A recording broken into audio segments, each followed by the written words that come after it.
हिंदी चेतना YouTube channel में आप सभी का हार्दिक स्वागत है। आज के इस वीडियो में हम देखेंगे हिंदी व्याकरण से लिंग। लिंग में कितने प्रकार है, लिंग का अर्थ क्या होता है, आज की कक्षा में हम चर्चा करेंगे। तो बच्चों, पहले हम देखते हैं लिंग किसे कहते हैं। संज्ञा के जिस रूप से उसके स्त्री या पुरुष होने का बोध हो उसे लिंग कहते हैं। जितने भी लिंग में जो शब्द आते हैं वो संज्ञा शब्द होते हैं। संज्ञा के जिस रूप से माने शब्द के जिस रूप से वह शब्द स्त्री के लिए उपयोग हुआ है या पुरुष के लिए उपयोग हुआ है, इसकी जानकारी हमें लिंग में मिलती है। तो बच्चों, आगे देखते हैं। लिंग में दो प्रकार है हिंदी में, स्त्रीलिंग और पुल्लिंग। तो आगे देखते हैं पुल्लिंग किसे कहते हैं। जिस शब्द से पुरुष जाति का बोध हो उसे पुल्लिंग कहते हैं। जैसे लड़का, आदमी, बच्चा, बालक। तो आगे देखते हैं स्त्रीलिंग। जिस शब्द से स्त्री जाति का बोध हो उसे स्त्रीलिंग कहते हैं।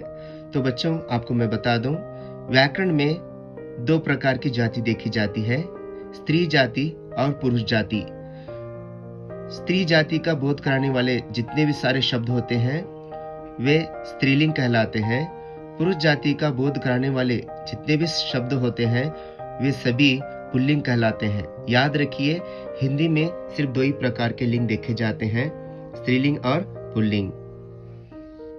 तो आइए कुछ उदाहरण देखते हैं आगे।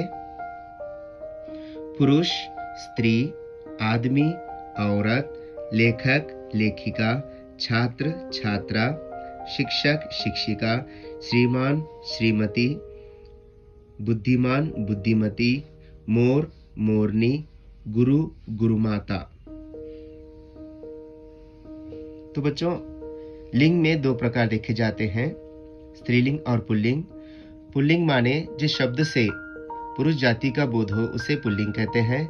स्त्रीलिंग माने जिस शब्द से स्त्री जाति का बोध होता है उसे स्त्रीलिंग कहते हैं। तो प्रिय विद्यार्थियों, यहाँ पे कुछ शब्द मैंने लिखे हैं, पुल्लिंग और स्त्रीलिंग से संबंधित शब्द लिखे हैं। तो आइए देखते हैं। सत्यवान, सत्यवती, रूपवान, रूपवती, सम्राट, सम्राज्ञी, भाई, बहन, श्रीमान, श्रीमती, विदुर, विधवा, बैल, गाय, नर, नारी, बकरा, बकरी, पुत्र, पुत्री, घोड़ा, घोड़ी, मुर्गा, मुर्गी, दास, दासी, सेवक, सेविका, बूढ़ा, बुढ़िया। तो आगे ऐसे ही देखते हैं। बछड़ा, बछड़ा, बछिया, धोबी, धोबिन, हलवाई, हलवाइन, सेठ, सेठानी, ऊंट, ऊंटनी, सिंह, सिंहनी, बाल, बाला, बालक, बालिका, प्रिय, प्रिया, अध्यापक, अध्यापिका, गायक, गायिका, संयोजक, संयोजिका, नायक, नायिका, चिड़ा, चिड़िया, बच्चा, बच्ची, पिता, माता, चूहा, चूहिया, बंदर, बंदरिया, बेटा, बेटी, छात्र, छात्रा। तो वैसे ही आगे देखते हैं।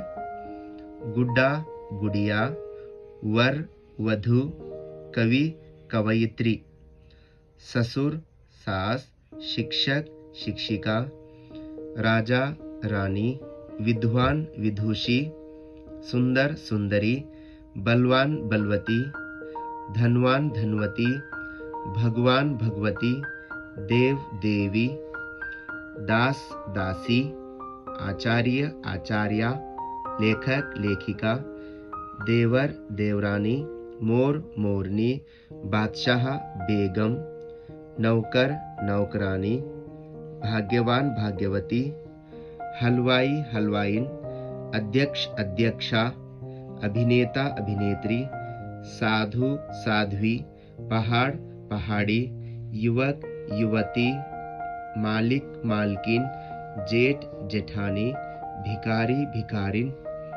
भैंसा, भैंस, सुनार, सुनारिन, प्राध्यापक, प्राध्यापिका, प्रधानाध्यापक, प्रधानाध्यापिका, कुत्ता, कुतिया, महोदय, महोदया।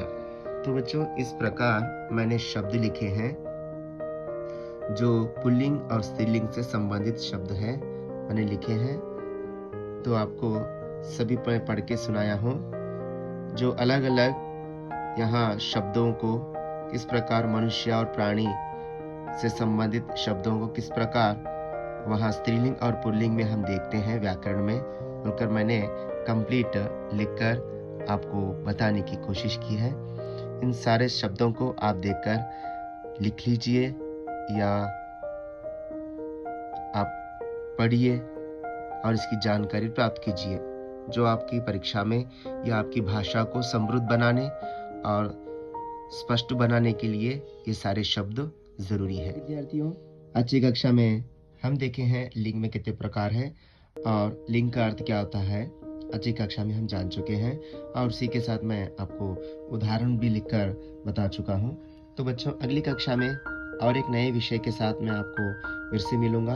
आप हिंदी चेतना यूट्यूब चैनल से जुड़े रहें और इस वीडियो को ज़्यादा से ज़्यादा शेयर कीजिए। धन्यवाद।